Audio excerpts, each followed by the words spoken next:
Welcome back to Have More Babies. Today we're diving into something pretty universal for new parents. Stress. That intense feeling when you bring a baby home. Absolutely. It's such a mix, isn't it? Incredible joy, of course, but Uh-huh. also just, wow, these huge changes that can feel really overwhelming. Totally overwhelming. And the focus, understandably, it often goes straight to the baby. Right. Which sometimes means the mom's stress gets a bit overlooked.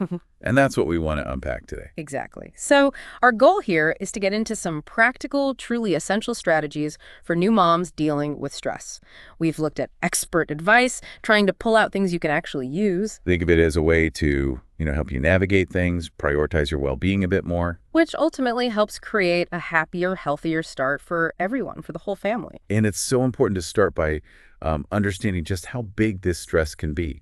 Not just for you, but for your little one too. Yeah. Yeah, there's a quote from Dr. Lynn Bufka. She's an APA psychologist, and she said, "How a mother handles stress sets an example for the rest of the family." That really struck me. Wow, yeah. That's powerful. It makes you think, doesn't it? How we cope when we're feeling stressed. Our kids pick up on that. They really do. If our default is something maybe not so healthy, that can become a pattern they observe, even internalize. And studies actually show mothers tend to report higher stress levels than fathers, especially in that postpartum time. That's right. And it's not just about feeling stressed out either. A mother's stress response can actually impact how the baby's own stress system develops. So managing stress isn't just about making your own day better, which is obviously huge, Crucial, yeah. but it's also about building like a foundation, a more stable, positive environment at home. It ripples out. It really does. Mm. So let's get into some actual steps, some things you can try. We pulled together some key tips based on expert advice for new moms. First up, managing expectations. Oh, this one's big. Because what you see beforehand, social media, maybe even friends, it can look so, I don't know, effortless, picture perfect. Exactly. And the reality, for most people, it involves a lot more confusion, maybe frustration, even sadness sometimes. Yeah. And that's okay. It's so normal. It really is. Adjusting to being a parent is this huge learning curve. You're not supposed to have it all figured out instantly. Giving yourself that grace, understanding it's okay to be learning, that's step one, maybe. Definitely. And building on that, the next thing is becoming more aware of your own stress levels. Just checking in with yourself. Right, like noticing the signs. Yeah, noticing those early signs means you can actually do something about it, use those healthy coping tools. If you just push through constant stress, well, that can lead to bigger issues. Like anxiety or postpartum depression. Exactly. And other mental health conditions too. Oh. It's so important to reach out for professional help if you're feeling really stuck or overwhelmed. There's no shame in that. Please do, absolutely. Okay, so something more active you can do. Exercise often comes up. Exercise is, yeah, it's powerful. It gets those endorphins going, the natural mood boosters. Right. And it's fantastic for relieving that physical tension, from holding the baby, feeding, all of that. And it doesn't have to be like running a marathon, right? Not at all. Even just getting outside for a walk. A change of scenery can do wonders for your headspace, just getting out of the house for a bit. That makes sense. And related to taking time for yourself, making space for hobbies. Okay, I know this one can sound almost impossible in those first few weeks. Sleep deprivation is real. Yeah, tell me about it. But even tiny pockets of time, Yeah. doing something you actually enjoy, something just for you, it can be so restorative. Like what kind of things? Could be anything, really. Drawing, listening to music properly, reading even a few pages, maybe just some mindful breathing. The key is making sure the baby's safe with someone else, obviously. Right. So you can actually switch off for a minute. It's like reclaiming little bits of who you were before the baby. Exactly. Finding ways to nourish that part of yourself, which leads right into the next point. Just generally enjoying life and making time for you. It sounds simple, but it's often the first thing that goes out the window. It really is. But constantly putting your own needs last, it's just not sustainable in the long run.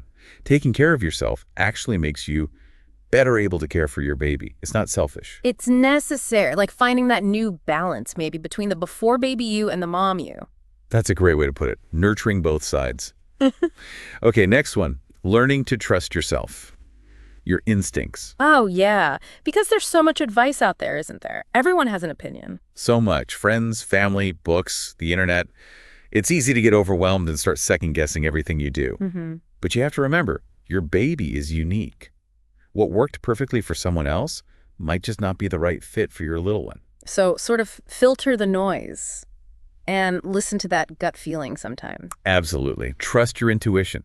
Don't feel like you have to follow every single piece of advice that comes your way. Okay. And related to that, especially now, don't compare yourself to other moms.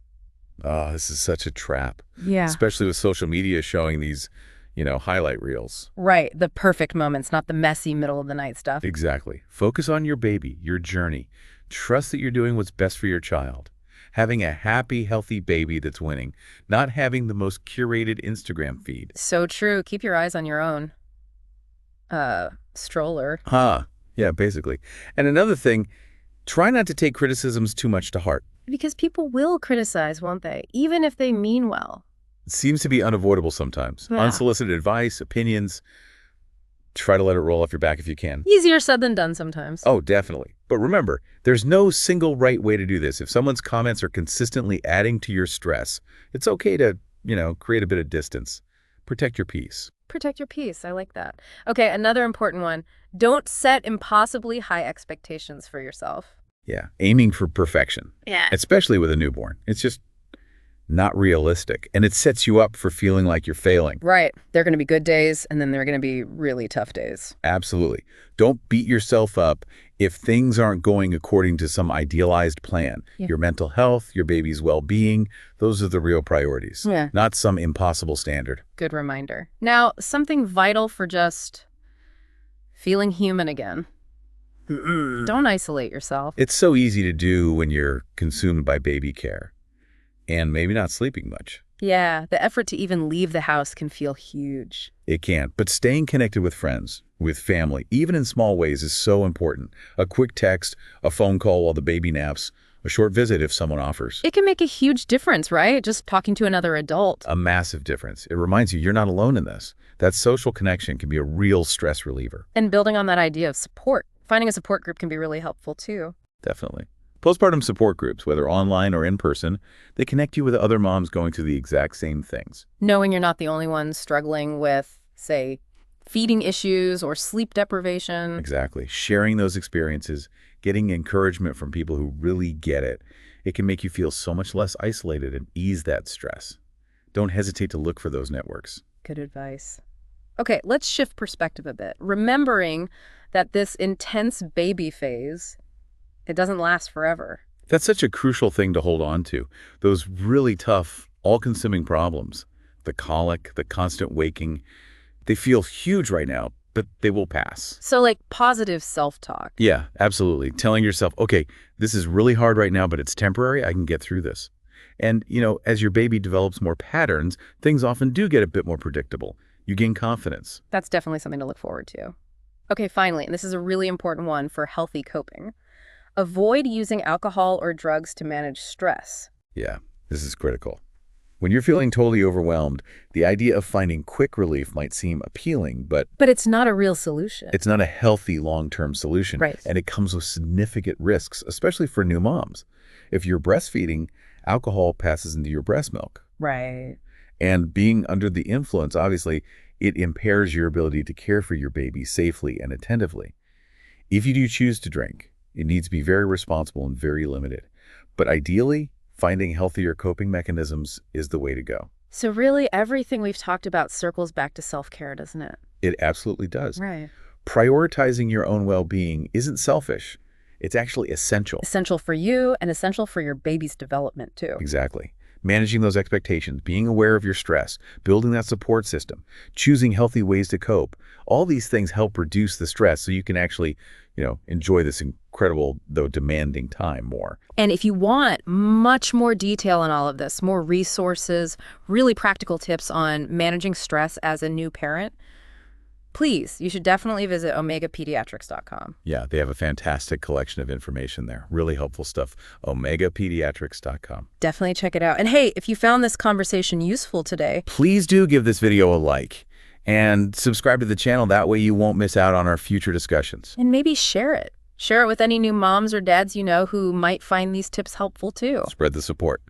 So we want to leave you with just a little thought to chew on.